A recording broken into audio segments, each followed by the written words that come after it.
Hey folks, it's Ben. I'm here with a repair video. Here we have a Bissell Proheat Carpet Shampooing machine. We've had it for approximately 5 or 6 years. It's been a very loyal servant to us. We don't have a lot of carpets in this house, but our prior place had tons of carpets. And of course we have cats. And we've come up with a particular issue on this one is that it has stopped spraying cleaning fluid out of the head down here.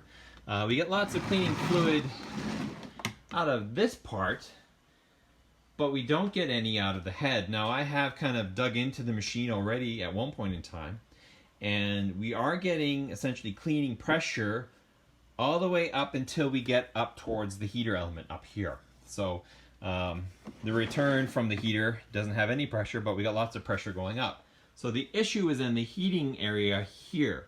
We'll see how far we take it apart. If we get back down here again, I'll show you exactly how I kind of diagnosed it. But long story short, we don't have any spray down here. But like I said, it comes out of the pump pressurized. As soon as it comes up to the leg to hit the heater, it coming back, there's no pressure. So obviously our plug is up here somewhere. So let's go ahead and dig into that. That is okay. We've got the 1, 2, 3, 4 screws out here. There's one up here. And there's also one on the side here for the power cord wraparound. As we kind of dig inside here, we see the mechanical finger trigger for up here. Comes and presses down, but there's no actual electrics that I want to get in through here. So we're going to put all these screws back, and we're going to open up the base down here and see what we can find. So let's go ahead and just hopefully got to make sure there's a rod in here. We've got to line up, make sure it still works. Put all the screws back in, wrong direction. Silly me, I went to go and take all the screws off the top here. But if you undo the bottom two, which are really long and dark, when you bought the unit, it probably came as a 2-piece assembly, and you put that on, you put the screws in to give you your handle. So you actually don't need to take the top part apart at all. All our mechanics are probably going to be down here in this arm. So we're looking at 1, 2, 3, 4, 5, 6, and maybe these two guys, 7, 8. We'll take these off anyway. They kind of support the hose when you're using it. We'll see if there's anything where our piping comes up our leg, if we can find out where it goes. There are 6 screws or 7 actually, that hold on the front cover to our heating mechanism that does reside here. There's, if I lightly get, there's 2 right here.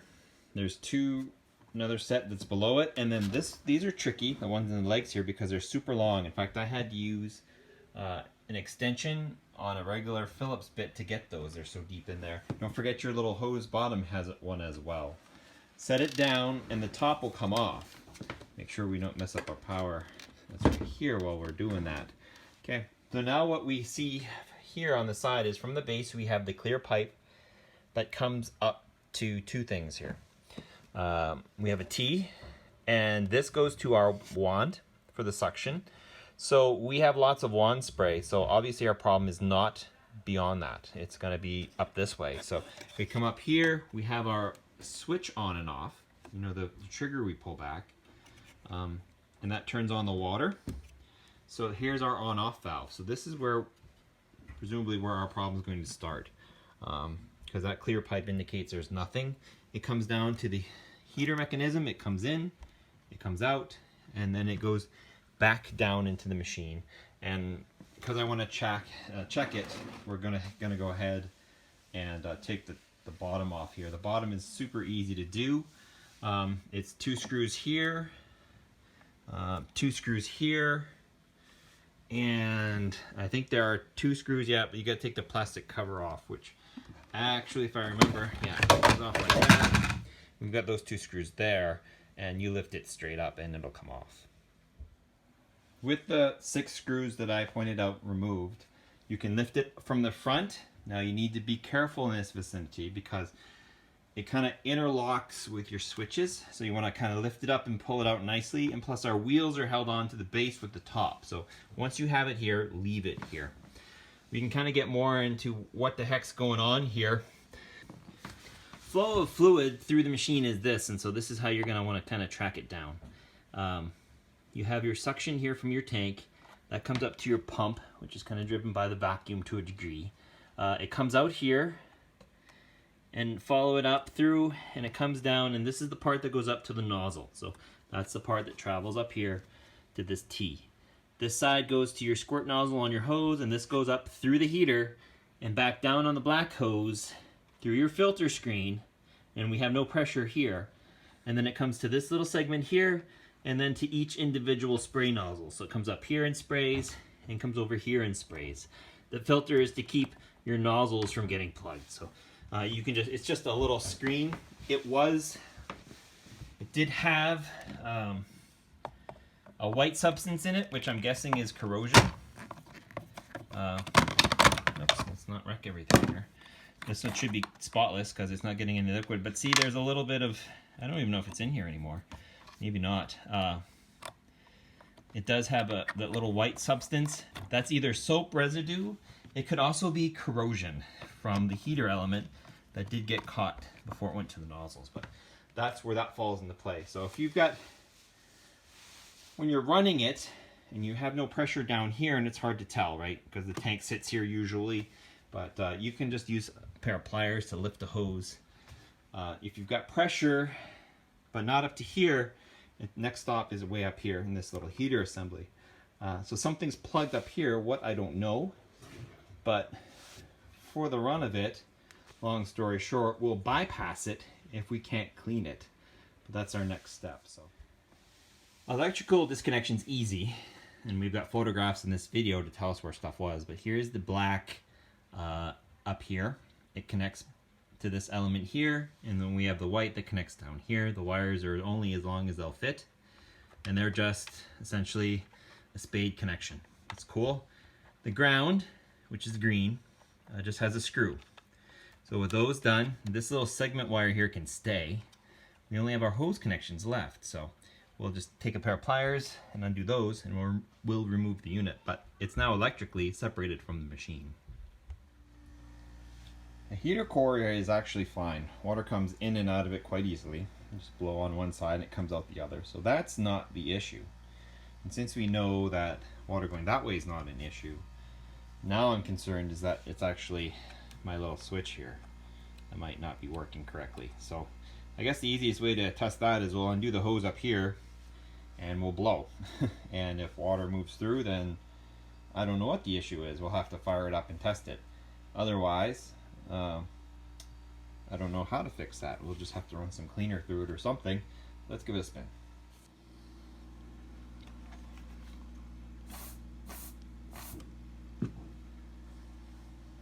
That hissing sound is me blowing on the discharge of the heater.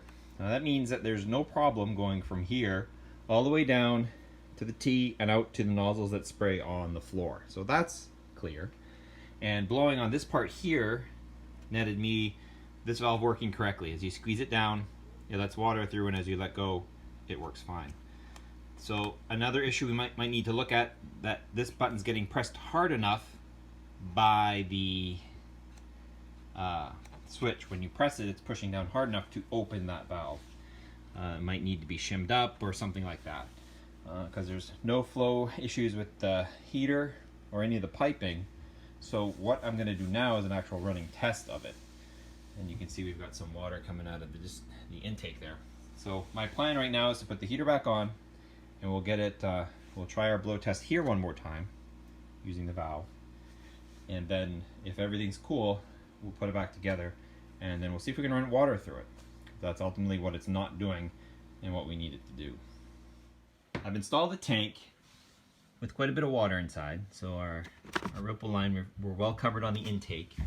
Everything's hooked up, so I should be able to click the switch here, turn it on, and we should be able to squeeze the controller with our fingers and see a spray come out here. I've got my hose over here too, so we can also test the spray that way.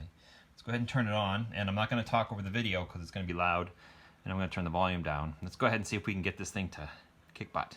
So.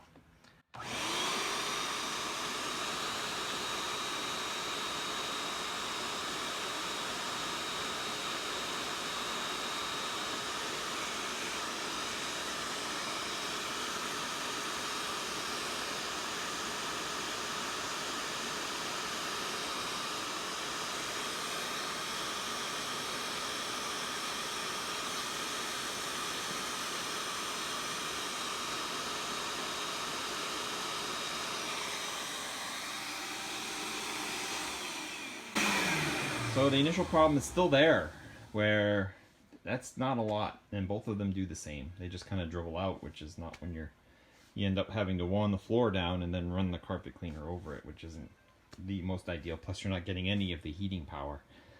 So I don't know what's wrong with it, except now I guess we can work on just bypassing the heater. Maybe there's pressure loss somewhere that's causing it to not work, but I just don't know where. Like, we have this out. Maybe we should undo the hose coming into the filter and see how strong it's coming out when we do squish the valve. These have been cleaned, by the way, so they are as good as they get. They should be squirting against the back there and then into a V formation on the ground to hit the auger and to get everything just soaking wet. So, but they're not doing that. They just don't have the pressure to do so, which is the disappointing part. So I guess we'll back up the truck a little bit. Let's undo the black hose and see how much water we get out of this. When we do run it, we'll pull it out a little bit into the side here and put it in a little dish. If it's forceful, then well, we know what the problem is. It's going to be that filter thing.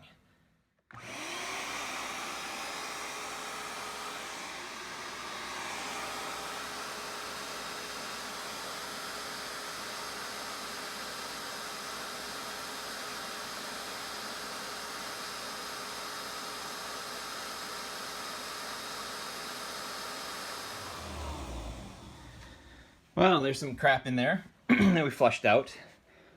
So it's good to that filter module. So that's interesting. That's could have saved all this work, right? But where's the fun in that? And I had to set the camera down, put my thumb over this, and it gives out a fine spray, which is exactly what we're looking for, and a lot of it. As you can see, the volume coming through here is fairly decent. So, come on, you. So that's good, all the way up to here. So the next step will probably be pretty easy. Now there's a lot of chunks in here that we'd be sending towards our nozzles, which isn't cool. So we're back to where we started. We're at the nozzle end. I've taken the little white nozzles off. One of them was plugged again with white material, so let's just go ahead and run the heck out of them and see if we can generate enough pressure to create that spray we're looking for. So we'll turn it back on. We have water in our tank. Everything's set up like it should be. We'll have our water come into our lid here. Keep it all in the family, right? And we'll see how this goes. That's gonna squirt all over. I know it's gonna be one of those guys. It's just gonna be like, woo, spray. All right, let's go.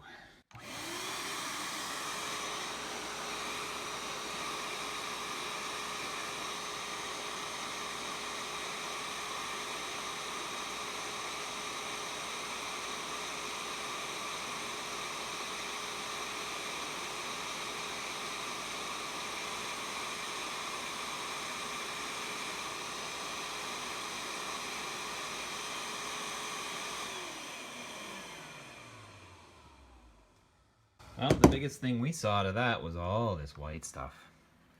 So something got dried or caked or corroded. So we're just gonna go ahead and get another bucket and run and get this stuff out of here. I'll refill the tank up full and we'll run a whole tank right through it.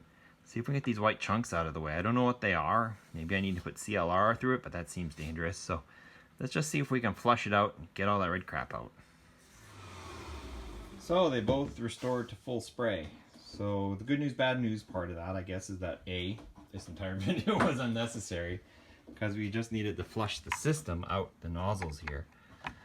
But it's a good walkthrough, and now you know how the system works, which is also cool.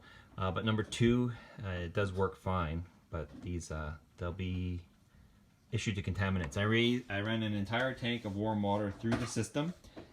Honestly, the fault seems to lie up here. It was fine. I would operate the switch on off, and it would just send a bunch of crap through. So of course you work that a ton. The whole tank's quite a bit of water, and eventually it just stopped kicking out those little white chunks, which dried soap, I'm not sure, but we'll keep an eye on it, obviously. And so I guess that's the repair. That's how the high, actually let's go with, that's how the liquid system works on it. I believe it's a Bissell Proheat Carpet Shampooer. If you have any questions, go ahead and ask them. I'm pretty familiar with this unit. And if you have any comments, leave those too. And subscribe to our channel, Red Barn Homestead, for more appliance-like videos. So You guys have a good day.